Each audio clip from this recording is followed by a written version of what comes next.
بسم اللہ الرحمن الرحیم۔ السلام علیکم ورحمۃ اللہ وبرکاتہ۔ آج ہم جس موضوع پر بات کر رہے ہیں وہ صرف ایک کتاب کے بارے میں نہیں بلکہ ایک زندہ پیغام کے بارے میں ہے، ایک ایسا کلام جو دلوں کو بدل دے۔ ہم بات کر رہے ہیں قرآن کی، اللہ کا کلام جو انسان کو انسان بناتا ہے۔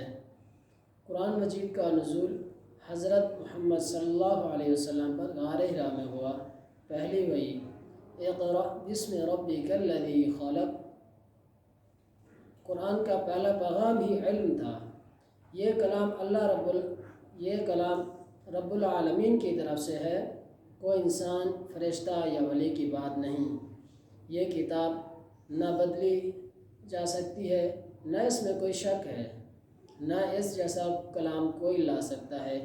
ذالک الکتاب لا ریب فیہ، سورۃ بقرہ میں۔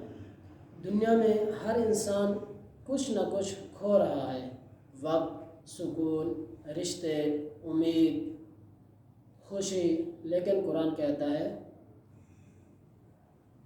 وَنُنَزِّلُ مِنَ الْقُرْآنِ مَا هُوَ شِفَاءٌ وَرَحْمَةٌ لِّلْمُؤْمِنِينَ، سورۃ الاسراء میں آیت نمبر 82۔ یہ قرآن صرف عبادت نہیں، یہ دلوں کی دوا ہے۔ جو لوگ نفسیاتی دباؤ میں ہیں، جو بے سکونی کا شکار ہیں، ان کے لیے قرآن بہترین علاج ہے۔ جب قومیں قرآن سے دور ہو گئیں، وہ آپس میں لڑنے لگیں، ان کے فاصلے ظلم پر مبنی ہو گئے، دل سخت ہو گئے، گھر اجڑنے لگے، نسلیں تباہ ہو گئیں۔ اللہ فرماتا ہے وَمَنْ أَعْرَضَ عَنْ ذِكْرِي فَإِنَّ لَهُ مَعِيشَةً ضَنْكًا، یعنی جو میرے ذکر قرآن سے منہ موڑے گا اس کی زندگی تنگ ہو جائے گی۔ قرآن سے تعلق صرف تلاوت سے نہیں بلکہ سمجھنے، عمل کرنے اور پھیلانے سے بنتا ہے۔ روزانہ قرآن کی تلاوت کا وقت مقرر کریں، ترجمہ اور تفسیر کے ساتھ پڑھیں، اردو میں ایک آیات روز سمجھیں اور اس پر عمل کریں۔ قرآن کو اپنے بچوں کے دلوں میں اتاریں، معاشرتی فیصلے قرآن کی روشنی میں کریں۔